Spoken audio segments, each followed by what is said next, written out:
Do any of the works stick out from the rest of your works as being like either a peak of your achievement or something that signaled some form of breakthrough? I think that Girl Talk and Average Users really did. They were a departure from what I usually do, which is more abstract work, and early on in the process, they kind of led the way for how the rest of the exhibit was going to come together. Okay. Yeah. And I noticed like you have most of the work is figurative portraiture, I would call it, but you do have some abstraction in the show. That means that's the older work, the abstractions, or? Not necessarily older, but it's something I'm more comfortable with. I've worked in abstraction for quite some time, so like I feel like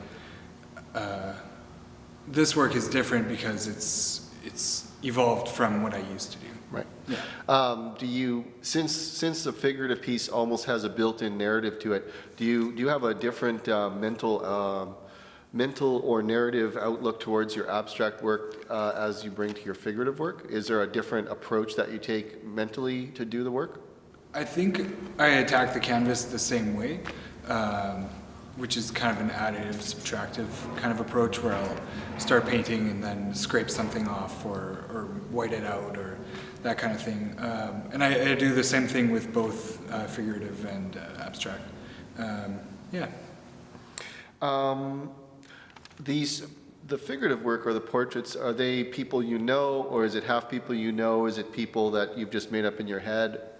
Well, I was kind of playing on the theme of copying or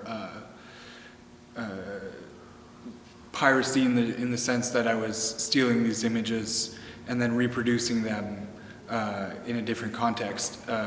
So it's mostly people that I've either found in magazines or books or online or that kind of thing. Okay, and you've never done portraits of either yourself or of people you know? I have done, yeah, actually there's one painting in the show called Renee, and she's a friend from Saskatchewan who I painted for the show. Oh, cool. And who would you say your influences are and why? Well, in the street art world, I would say like Retina, Mike Giant,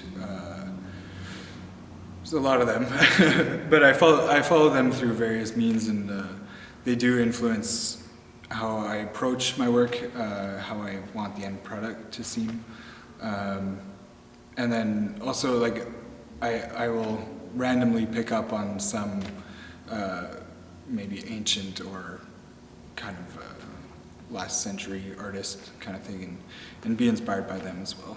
Can you name any of the ones from like the older artists like that have stuck out in your mind? When I was a kid, I was really into Van Gogh. I loved the texture and that kind of stuff, and I don't know, I like a lot of the Keith Haring, that era, Basquiat era kind of stuff. Okay. You do more than just painting. I believe you do also graphic work and music. Anything else? And in terms of a multidisciplinary artist, and why do you choose to do that?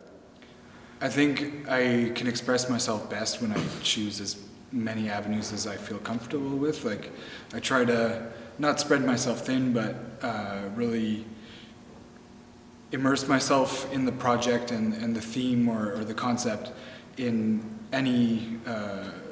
every possible medium that I can approach. So. And what other mediums do you do? I know you do music, but what else? Yeah, I write electronic music. I do a lot of graphic design. Those are the main three: painting, music, and graphic design. Okay. Yeah. You mentioned that you consider yourself a professional artist since 2005, I believe you said. Was that 2005? Yeah. And what would you say is the difference then that would call you a professional artist at 2005 to the time before that? Like what's the difference in your approach? I think it had to do with a state of mind, really. I was really more sure of myself as an artist, and I felt like it's something that I could pursue as a career, and Yeah, it's a tough one. Yeah, and also, I mean, that's when I started showing my work Okay. at galleries and. So you made like a determined effort to show, I mean, calling yourself professional artist, then you made a determined effort to show your work on a more regular basis? Right, yeah. I think before that I was kind of just experimenting and I wasn't too sure of myself as an artist, but I kind of started developing my own style at that age. Have you been applying for grants or receiving grants too? Yeah, I have been from Manitoba Arts Council. Yeah. So, yeah. You mentioned that some of the work has sprung from your bouts with both drug addiction and mental depression issues. And I was just wondering with how you've dealt with that in your work. I mean, in the past, I have had a couple solo exhibits that kind of focused on that as a subject. And I think now it's more, I don't have to attack it as heavily, although that's kind of a project that I'd like to do in the future. But I don't have to approach it as a subject. I don't know how to say it really. It's something that I get out of by painting. Like if I'm feeling troubled, I paint and it clears my mind. So I don't feel the need to try to describe it in the way that I used to. I think I can come at it from a different angle now. So turning to art was one of the methods you used to overcome these problems or to deal with them? Yeah, definitely. Yeah, and I did a residency at Art Beat Studio where I learned a lot about healing through art and that kind of stuff. So it was really good there. And what I noticed that you obviously there's aerosol in these shows. What can you just say all the different mediums that you use in a? It seems like a lot of your paintings are mixed media. Yeah. What could you just name like a list of some of the mediums? Basically, I look through graffiti tool or graffiti medium catalog kind of stuff online, and I just pick random stuff. So I've used ink markers.